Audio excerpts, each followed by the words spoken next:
খবর দেওয়া হয় বন দপ্তরকে। 5 ফুটের বিষাক্ত সাপ দেখতে ভিড় শতাধিক মানুষের।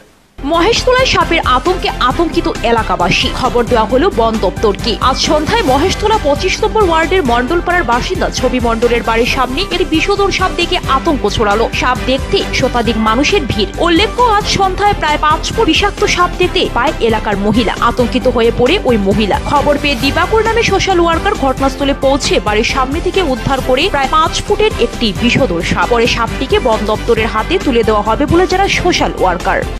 সামনে এসে দেখছি সাপটা শুয়ে আছে, আর দেখা গেছে আপনারা দেখে আমরা বন দপ্তর লোককে ফোন করছি। এই লোক এলো। এটা আপনারই বাড়ি? হ্যাঁ, আমাদের বাড়ি। অনেক আতঙ্ক। চন্দ্রগড়া সাপ তো বিষাক্ত না, এখন কি ধরা গেছে? হ্যাঁ, এখন ধরা গিয়েছে। খুব ভয় পাচ্ছিল, ঘরে ঢুকতে পারছিল না। কতটা আশ্বস্ত হলেন?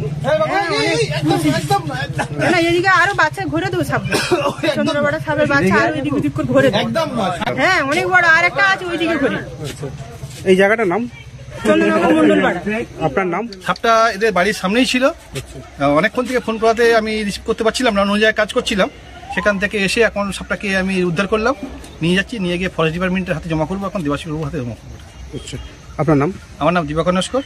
এরকম কাজ আমরা সবসময় করে থাকি। যখনই ফোন করে তখন চেষ্টা করি, আসার চেষ্টা করি। রাত হোক আর দিন হোক, সকাল সন্ধ্যে যখনই হোক আমরা এসে পৌঁছে যাই।